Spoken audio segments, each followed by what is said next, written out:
You ever sit back and wonder, what is keeping me from being a cold-hearted person? This is Yasira, a spiritual samurai. And I can't help but think about all the different things that I've gone through. And maybe you might have done the same thing when you reflect back on your life. And you think, how in the hell? How in the fuck do I still have a heart? You know, we're supposed to be the coldest people, the most cold-hearted, the most, just you would not expect to be where you're at right now. Like the fact that I have the ability and the capacity to love someone the way that I do is absolutely incredible, because I'm not supposed to love anybody. And at one point in my life, love was a hard thing. It was a hard thing to find, because I was very aware of the type of world that I live in and the fact that not many people really love the way I love. And so I created a lot of barriers around me, because I'm not about to look stupid again, not about to get hurt again. Because when you're a person who gives a lot, when you have a big heart, and when you love someone, you put so much effort and you put so much energy, time, because that's just the type of person you are. It's not like you have to do it. You feel compelled to do it because that is how you love. You give emotional, spiritual support. You make sure that person's mental health is like at its best. It is like you really want people to feel loved and heard. And that is the type of people that we are. There ain't that many people like us. And see, we do all this without expecting much in return, or without expecting any finances, money. We're not users, And so these traits are great. However, be very careful of who you give this type of love to, because you don't want to be looking stupid out here. You don't want to get played. You don't want to get ghosted, disrespected, and disregarded. So you got to have a balance. Keep those amazing qualities that you have, but make sure that you don't give that to the wrong person. And see, that's the tricky part. Who is the right person? And how do we make sure of that? Because there's people that know how to pretend to be the best person. That, they know how to pretend. They know how to play a role. And then you find out that you've been dealing with a snake the whole time. And you might have gone through something like that. Because I know that some of us, we're very intelligent. We're sharp.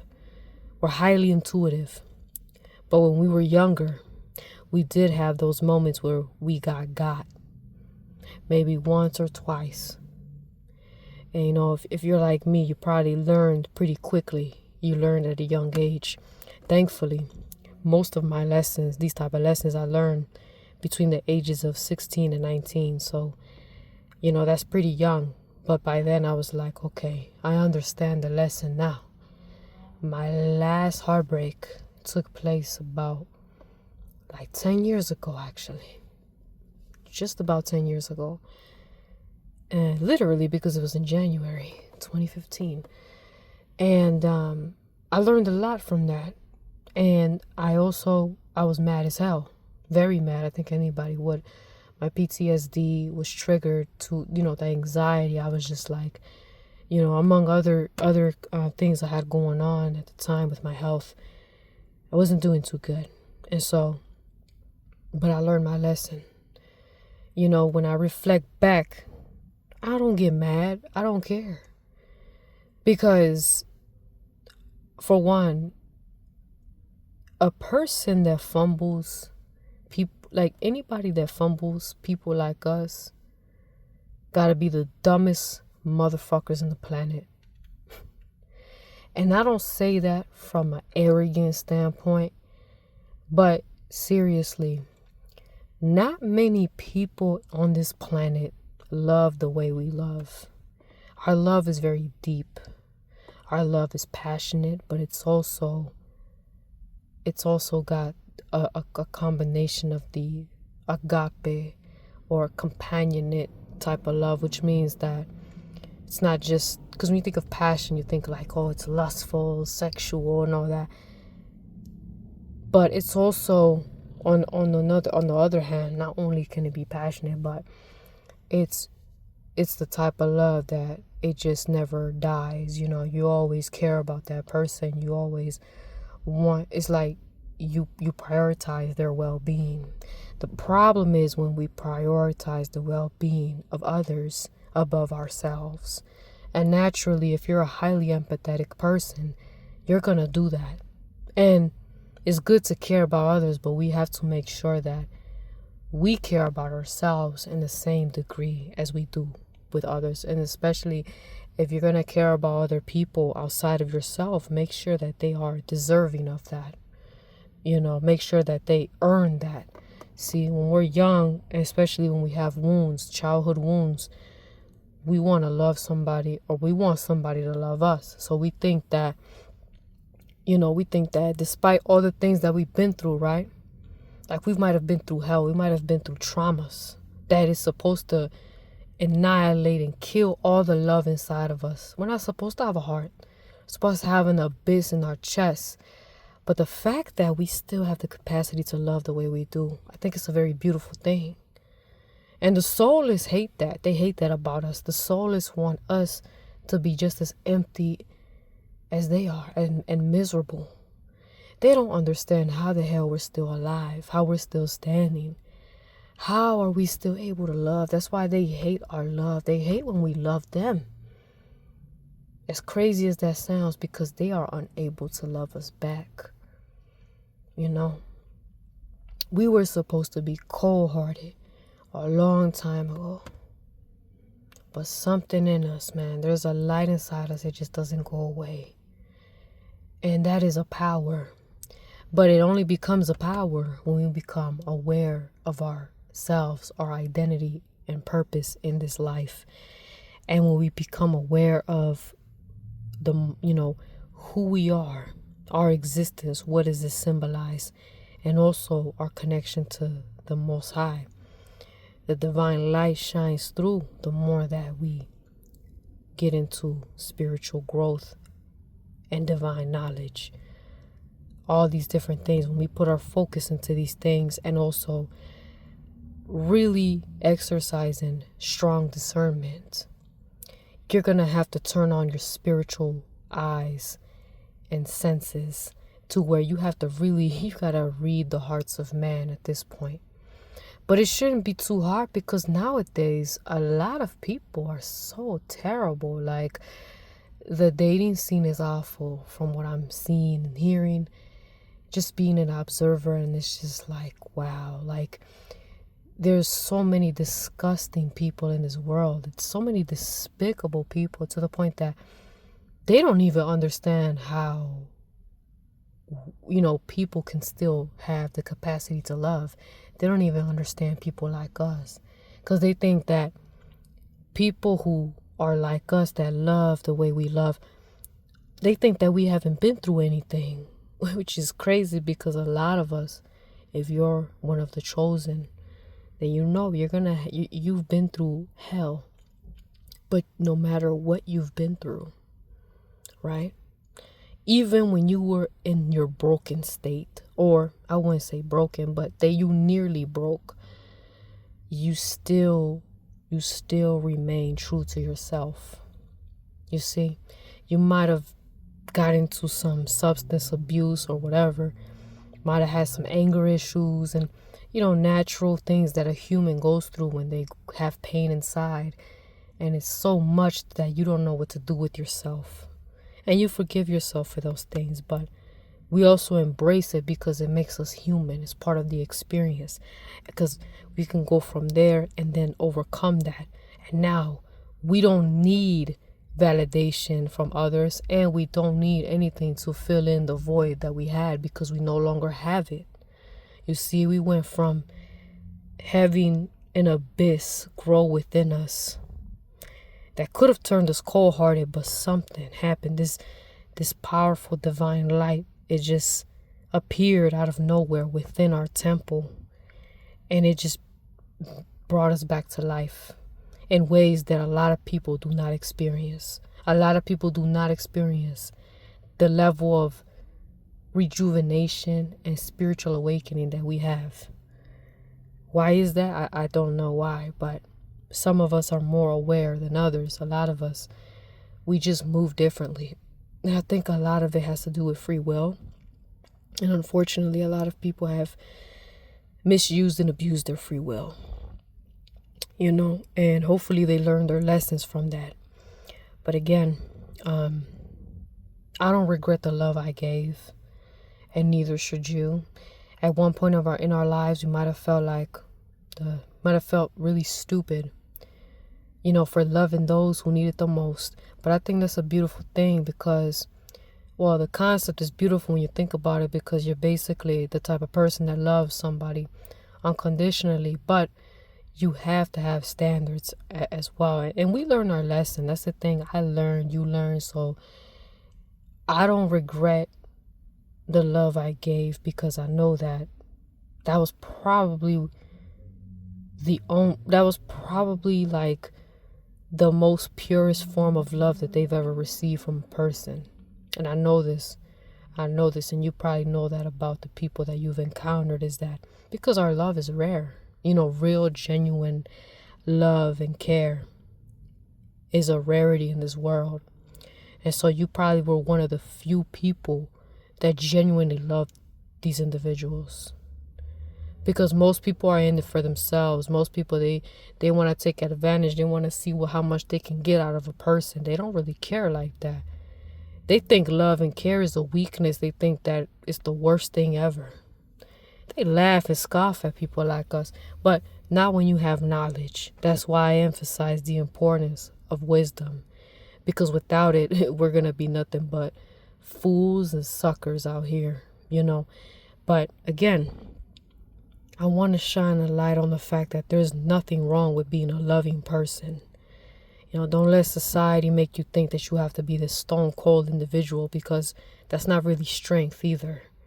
Strength is when you can still love despite all of the pain that you have inside of you, because you were able to extract the poison from within, right? And you're able to recreate yourself into a person that is a lot more solid. And now you need to make people earn your love and trust.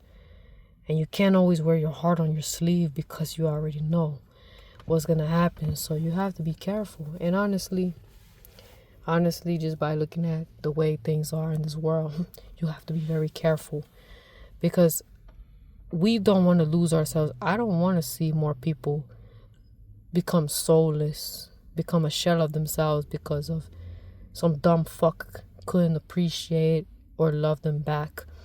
So, or they played with you, they used you. And there's a lot of that. There's a lot of narcissistic, soulless, abusive people in this world that would love to find a person like us, that they think that we're an easy lick. They think that, oh yeah, they're going to always be there. They're not going to do nothing. They're not going to leave me. Oh no, that's the thing about me. Here, let me tell you something about me, right? And you're probably the same way. And I learned this. Like I said, I learned this early on. And that is, it's like the longer you stay when disrespect is taking place, the more disrespectful they're going to get, the worse it gets. The only way to teach these type of people how to appreciate your presence is by becoming by leaving their life completely. Never ever go back to those who hurt you. And it gets to a point where you start to have like this aversion toward them. I don't know. The thing about me, thank goodness for me, right? Because I know it's not easy for some people that may have certain different type of attachment issues. But with me, it's like the moment that a person makes me feel some type of way as far as like the level of disrespect, because it's not just a feeling at this point. It's like an attack in the spirit. Like you feel it in your chest. You feel something is just like, wow, like you get to that realization where it's like, this person really doesn't love me. Like this person really doesn't give a fuck about me. And when you get to that point, you know, and you know, you just like, you become so disgusted with them. You cannot see them the same way. You know, even if they confess to you about how much they don't care about you, they don't love you, they might confess that. They might confess that they don't feel anything for you, or they might confess that they found somebody else. You know, that's if they have the balls, because sometimes they don't have the balls to say that it's another person, right? They'll rather disrespect you and make it seem like there's something wrong with you, like you're not good enough. But the truth is that those who made you feel like you're not good enough, really, they were the one. You made them feel that way. And now they felt like, damn, you were too good for them, because you probably are. You know, you probably are too good for them. And so they had to make you feel like you can't do any better and you're not as great as you think you are. Well, I'm going to tell you right now that if you're the kind of person that's very loving, genuine, honest, have integrity, constantly growing spiritually, connected to the Most High God, always searching for knowledge, then guess what? You're one of the most valuable human beings on this earth. Because a lot of people, they could care less about God, they could care less about the truth, and they damn sure could care less about love or loving anybody, you know, or loving themselves. It all starts with yourself. And so do not hate yourself. Do not allow the soulless to make you hate who you are in the way that God made you. God designed us to be very powerful people, and we are. We're not weak. You know, our love does not make us weak. It makes us strong. But we only realize that when we exercise strong discernment, and also when we have the ability to see through the souls of man or woman, right? You know what I mean? Mankind in general. Because we're not about to be looking stupid again. Never. Last time I looked stupid, I was 19. And that's okay, because I was 19. And we want to keep it like that. We don't want to be looking stupid at the age of 29, 35, 42, 58, right? No. And do realize that you deserve better. Thank God for removing certain people from your life, because God knew that they didn't deserve your love. And that pain that you felt from the heartbreak, you know, that was the only way to push these people out of your life. Because sometimes, I'm not going to lie, this is my perspective, and when I think about it, I'm kind of grateful that I felt that pain for a little bit, that it hurt me enough to not want anything to do with certain individuals. Because certain individuals made me feel like shit for no reason after I gave them nothing but love, loyalty, emotional support, all these great amazing qualities, right? Nurturing, you name it. Intellect, all these things. Nothing but love that you gave, right? And for them to disrespect you like that, for them to hurt you, it makes no sense. It's literally breaking the laws of the universe. What kind of future do you think they're gonna have? You know, not that you should care, because you really shouldn't, and you should not. I mean, I don't wish nothing bad on anybody, but I do believe that you do get what you put out. So with that being said, I'm not worried about anything. I don't have to wish harm on anybody. People get the karma that they get, and that's it, you know. I'm very happy that I've reached a point in my life. 10 years, man. It's been 10 years. And I feel amazing. I feel great. I feel like I have a lot to look forward to. And you can also have that. Even a person with a good heart. You know, people always talk about, oh, people with good hearts, they always get hurt. We get hurt, yes, that's true, because we love hard. But we have to make sure that we love ourselves harder than anything else. You know, another person that you should be loving hard is the Most High God, because he's not going to let you down. You see, he's actually faithful. You know, he's not going to leave you for somebody else. He's not going to tell you, he's not going to devalue you. God is not going to sit there and tell you you ain't, even though you've done nothing but, you've not done nothing but good things. You see, mankind is, for the most part, narcissistic. The dark nature of humans is very disturbing. So you have to be realistic with the way this world is. It's good for you to be a loving person and you see the good in people, but at the same time, the best thing you could do is see the reality in people. See them for who they are. Seeing the good in people is just not, it's not a good idea. It's a send off, to be honest. I really do think that, especially with how the world is today. You have to see reality. You have to be aware. You cannot be in la la land thinking, oh, well, and you just can't be making excuses for people, Leave the heartbreaks for when you were in your late teens, you don't want to keep getting hurt in the same way as you did when you were 19. You don't want to do that.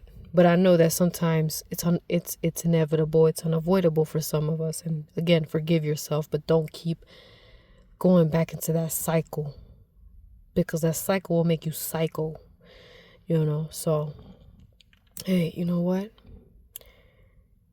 Be very glad that you did not lose yourself. You did not allow any of this pain of heartbreak to break you. You see, you're not broken. So make sure that you cherish that and you keep, pouring into yourself and making sure that you don't let anybody change you for the worse. Don't let anybody rob you of the ability to actually experience happiness and joy in life. Okay?